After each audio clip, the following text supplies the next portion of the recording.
اعوذ باللہ من الشیطان الرجیم بسم اللہ الرحمن الرحیم۔ شہ ساوروں کے اخلاق۔ غزوہ واحد میں لڑائی کے انگارے برس رہے تھے۔ مشرقین کی ناشیں بہادروں کی تلواروں کی زد میں آ کر ادھر ادھر بکھر رہی تھی اور موت سروں پر منڈلا رہی تھی۔ اتنے میں حضرت علی کرم اللہ وجہ مسلمانوں کے علمبردار ہوئے تو مشرکین کے علمبردار ابو سعد بن ابی طلحہ نے ان کو دیکھا اور اپنے گھوڑے کو دوڑاتا ہوا میدان جنگ کے بیچ میں پہنچا جہاں گردنیں اڑ رہی تھیں، اور فخریہ انداز میں کہنے لگا، کیا کوئی مرد میدان ہے؟ کسی نے جواب نہیں دیا۔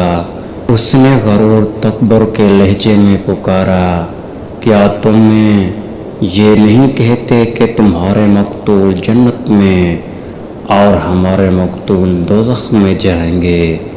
کیا تم میں سے کوئی شخص یہ نہیں چاہتا کہ وہ میری تلوار کے ذریعے جنت میں چلا جائے، یا میں اس کی تلوار سے دوزخ میں چلا جاؤں؟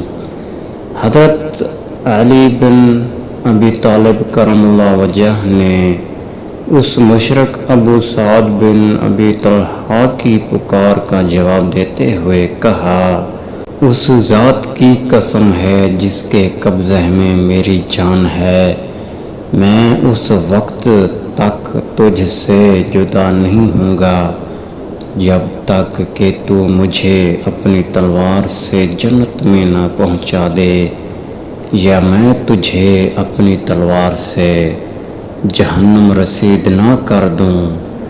دونوں میدان کارزار میں نکلے، دونوں کا مقابلہ ہوا، دونوں نے اپنے اپنے وار کیے، مگر حضرت علی رضی اللہ عنہ نے تلوار کی ایک ضرب لگائی اور اس کی ٹانگ کاٹ دی اور وہ زمین پر گر پڑا اور ابو سعد برہنہ ہو گیا۔ پھر وہ ملتجی ہوا، اے ابن عم، میں تجھے خدا کی قسم دے کر کہتا ہوں اور تجھ سے رحم کی درخواست کرتا ہوں۔ حضرت علی کرم اللہ وجہ نے اس کو چھوڑ دیا۔ حضور اکرم صلی اللہ علیہ وآلہ وسلم نے اللہ اکبر کہا۔ حضرت علی رضی اللہ عنہ کے ساتھیوں نے پوچھا، بھلا آپ رضی اللہ عنہ نے اس کو کیوں چھوڑ دیا؟ اس کا کام ہی تمام کر دیتے۔ حضرت علی رضی اللہ عنہ نے ان کو جواب دیا، میرے سامنے اس کا ستر کھل گیا تھا اور اس نے مجھ سے رحم کی اپیل بھی کی تھی۔ میرے پیارے دوستو، ایسے ہوتے ہیں اللہ تعالیٰ کے پیارے۔